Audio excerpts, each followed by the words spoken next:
11 arts અને કોમર્સના વિદ્યાર્થી મિત્રો, હું સુનિલ સર સંસ્કૃત ભારતી ચેનલ ઉપર આપ સહુનું સહર્ષ સ્વાગત કરું છું.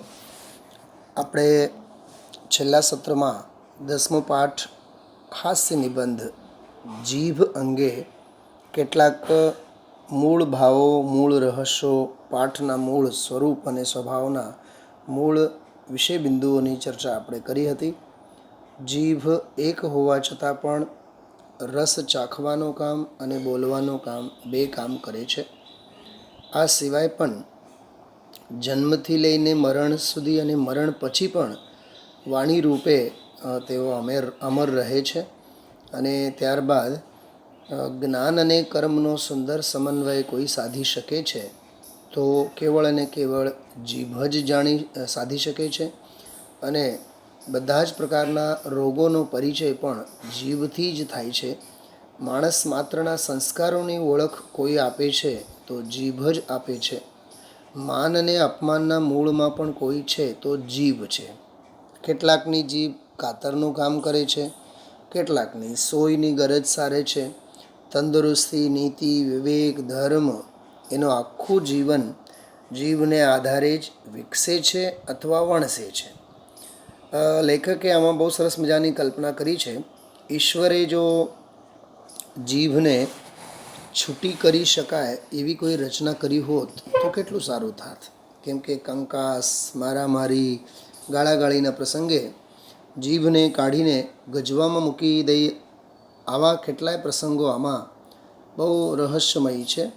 કેમ કે એક કલ્પના તો એમાં એવી કરી છે કે જીભની ક્યારેક કોઈના જીભની અદલા બદલીએ થઈ જાત તો તેમાંય ફાયદો જ થાત.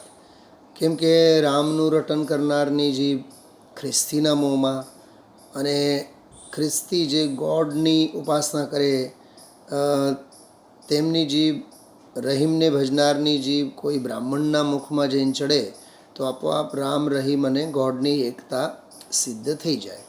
એવી રીતના ઘણા બધા વિષય બિંદુઓ આપણે આ પાઠમાં જોયા હતા. વાંચીએ છીએ આપણે આગળ થોડોક, પાઠ શરૂ કરીએ છીએ આજે. મનુષ્યની સર્વ ઇન્દ્રિયોમાં જીભનું સ્થાન વિશિષ્ટ છે. બીજી બધી કરતાં એનું મહત્ત્વ પણ વિશેષ છે. કેમ કે કાન, હાથ, પગ આદિ બબ્બે ઇન્દ્રિયો છે અને તે કાર્ય એક જ કરે છે. જેમ કે કાન છે, બંને કાન સાંભળવાનું જ કામ કરે.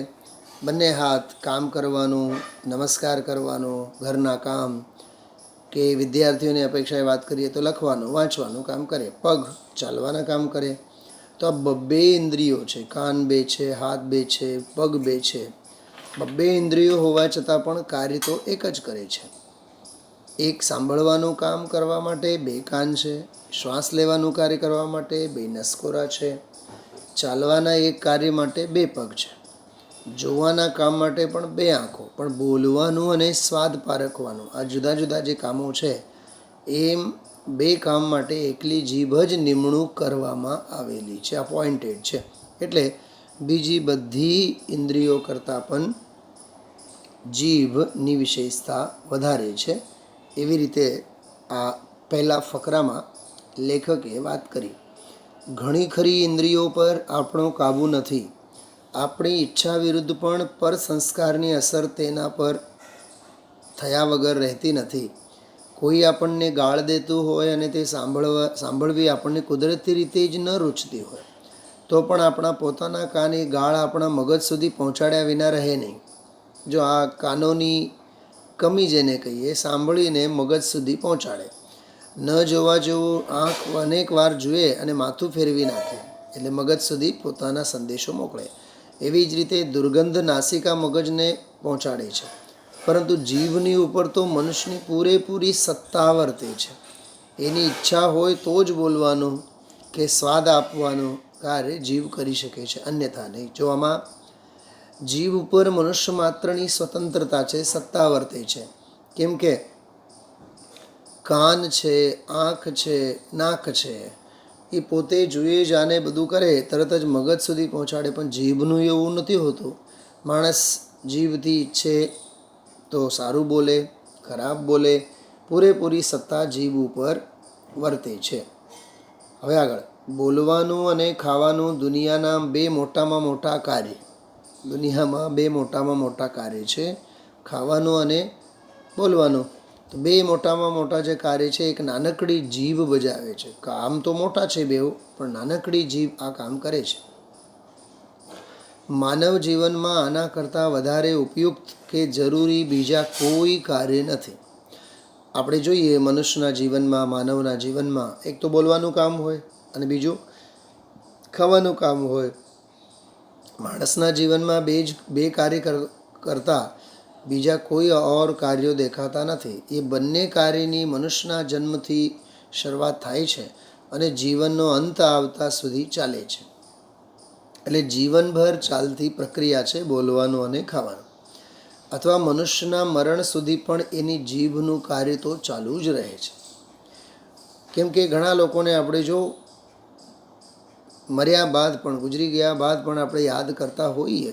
કેમ કે એની જે બોલવાની ઢબ, બોલવાનો સ્વભાવ, ભાષા, મૃદુતા, કઠોરતા, આ જીભની જ મહેરબાનીને લીધે એને આપણે યાદ કરતા હોય.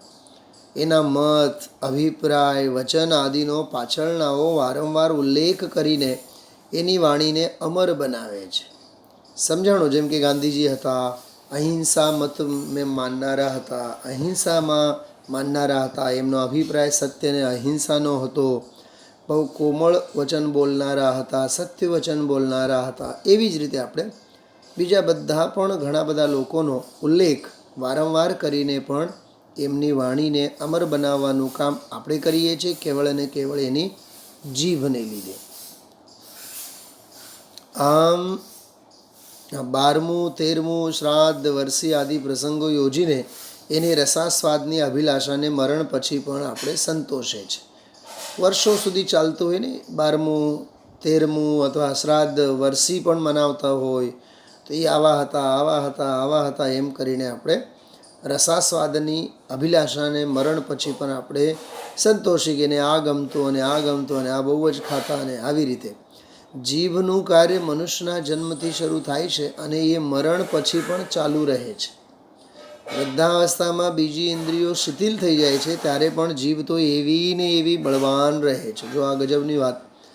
વૃદ્ધાવસ્થામાં ઘડપણમાં હાથ પગ, આંખે દેખાવાનું ઓછું થઈ જાય, બીજી બધી ઇન્દ્રિયો, બીજા બધા અંગો શિથિલ થઈ જાય, પણ જીભ જે છે એ બળવાન ને બળવાન રહે છે. ઘણીવાર તો બીજી ઇન્દ્રિયોની શક્તિ એનામાં ભેગી થતી હોય એમ લાગે છે. એવું લાગે કે બીજી બધી ઇન્દ્રિયોની શક્તિ જીભમાં આવીને સંગ્રહિત થઈ હોય. ઘરડી આંખ, ઘરડું મગજ એ નિર્બળતાની નિશાની છે. પણ ઘરડી જીભ એટલે અનુભવે અને સંસ્કારે બળમાં અને કળમાં દુર્જેય બનેલી જીભ એમ જ સમજવાનું. જો ઘરડી આંખ જ્યારે કહીએ તો જોવાની શક્તિ ઓછી થઈ ગઈ, ઘરડું મગજ એટલે વિચારવાની શક્તિ ઓછી થઈ ગઈ. પણ જ્યારે ઘરડી જીભ એમ કહીએ ને આપણે, તો ઘરડી જીભ, એની જીભ તો બહુ ઘરડી છે. ઘરડી કહેવાનો અર્થ અનુભવ અને સંસ્કારે બળમાં અને કળમાં, ચતુર ચાલાકીમાં એને કોઈ જીતી ન શકે. દુર્જેય બનેલી જીભ એમ જ સમજવાનું છે. તો આ બધી બાબતોને આધારે આપણે સમજી શકીએ જીભની અન્ય અંગો પાંગો કરતાં કેટલી વિશેષતા છે. રસાસ્વાદનો અધિકાર જીભને મળ્યો છે. એના વડે જ સ્વાદનું જ્ઞાન થાય છે. માટે એને જ્ઞાનેન્દ્રિય ગણીએ તો ગણી શકાય.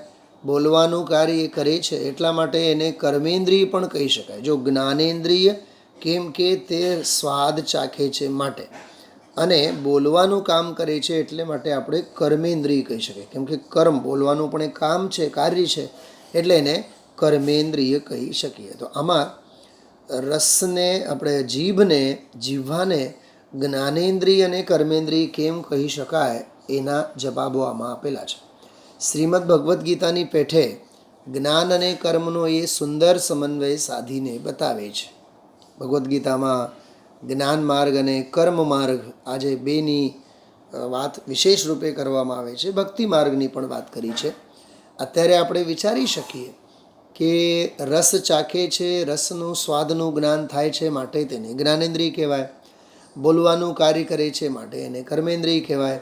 અને ઈશ્વર આદિકની ગુરુ આદિકની ભક્તિ કરે છે, માટે ભક્તિ માર્ગને પણ તેઓ સાધી જાણે છે. તો જ્ઞાન માર્ગ, કર્મ માર્ગ અને ભક્તિ માર્ગ, ત્રણેય માર્ગની જે ચર્ચા ખરેખર ભગવદ્ ગીતામાં આવે છે, એ ત્રણેયની સાધના તે કરી જાણે છે. મન અને ઇન્દ્રિય, મન અને હૃદય એની વચ્ચેનું એનું સ્થાન છે, તે બહુ સૂચક છે. બંનેને એના વિના ચાલતું નથી. જો મન અને હૃદય, હૃદય છાતીએ હૃદય હોય, મન જે છે એ જ્ઞાને આપણે મસ્તિષ્કમાં હોય, બંને વચ્ચે જીભ છે. એટલે બેઉ વચ્ચે છે એનો અર્થ જ છે કે એના વિના મનનું અને હૃદયનું કામ ચાલવાનું નથી. બંનેના પ્રતિનિધિની ગરજ એ જ સારે છે. એટલે જીભ જ સારે છે, મનનું પણ કામ કરે અને હૃદયનું પણ. મનના વિચાર અને હૃદયની ઉર્મિઓને જીભ જ વ્યક્ત કરે છે. સ્વાભાવિક છે, મનના વિચારોને, હૃદયની ઉર્મિઓને જીભ જ વ્યક્ત કરે. વિદ્યાર્થીઓને ગણિત કે તત્વજ્ઞાનના મુશ્કેલ કોયડાઓ સમજાવતી જીભ જ પ્રિયતમાના સાનિધ્યમાં પ્રણય વચનો ઉચ્ચારે છે. આ શૃંગારિક કલ્પના એમણે કરી છે. ગમે તેવા અઘરા વિષયો હોય કે તત્વજ્ઞાન હોય, અધ્યાત્મ જ્ઞાન હોય, એ બધું સમજાવવાનું કામ જીભ જ કરે છે. જેમ કેટલીક કુલવધુઓ આખા ગ્રહનો ભાર ચલાવે છે, સ્ત્રીઓ, બહેનો આપણે જોઈએ, ઘર પરિવારની બધી જ જવાબદારી એમની હોય છે, એવી જ રીતે આ જીભ પણ જાણે કે બધી જ જવાબદારી લઈને ફરે છે. જેમ કેટલીક કુલવધુઓ આખા ગ્રહનો ભાર ચલાવે છે, છતાં ગ્રહ બહારનાને તેના દર્શન પણ થઈ શકતા નથી. જો જેવી રીતે સૌભાગ્યવતી સ્ત્રીઓ ઘરના કામ બધા જ કરે, પણ બહારના કોઈ એને જોઈ ન શકે, એવી જ રીતે જીવનના બે સૌથી મુખ્ય કાર્યો કરતી હોવા છતાં પણ જીવ ઘણું ખરું અદૃશ્ય રહે છે, મોઢામાં રહે છે, પડદા પાછળ જ રહે છે. હજી કેટલીક વિશેષતા જુઓ. સ્નિગ્ધ, સુકોમળ, નાની, નાજુક અને નમણી, આ જીભની વિશેષતા. સ્નિગ્ધ છે, સુમાળી છે, સુકોમળ છે, નાની છે, નાજુક છે અને નમણી છે. આ જીભ પણ અનેક રીતે સ્ત્રીના સરખી છે. એટલે એક સ્ત્રી જેવી રીતે સ્ત્રી હોય, સ્નિગ્ધ હોય, સુકોમળ હોય, નાની હોય, નાજુક હોય, નમણી હોય, એવી જ રીતે જીભ પણ એક સ્ત્રીની પેઠે છે.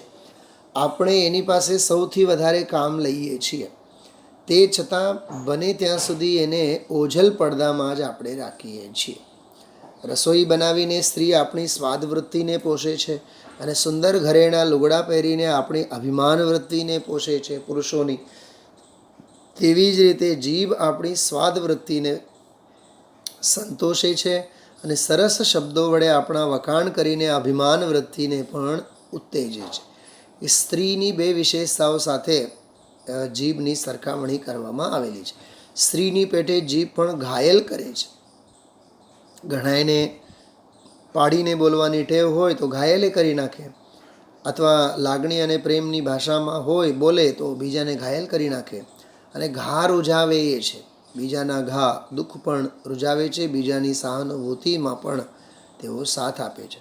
તુમીને દર્દ દિયા હૈ તુમી દવાઈ દેના, એમ માશુક કહે છે. એ જ રીતે જીભને પણ કહી શકાય. કોઈનું અપમાન કરીને તેને ઘાયલ કરનારી જીભ પાછળથી જરૂર પડે તેના વખાણ કરીને પોતે પાડેલા ઘાને રૂઝાવી શકે છે. પુરુષના પાપોનું પ્રાયશ્ચિત કેટલીક વાર સ્ત્રીને કરવું પડે છે, તેમ પેટ આદિના રોગના ભોગ જીભને બનવું પડે છે. કેટલી સરસ મજાની આ કલ્પના છે. જેમ કોઈ સ્ત્રી હોય તો પુરુષનો પાપ, પુરુષની કોઈ ભૂલો હોય, પતિની કોઈ ભૂલો હોય, તો એનો પ્રાયશ્ચિત સ્ત્રી પોતે કરે.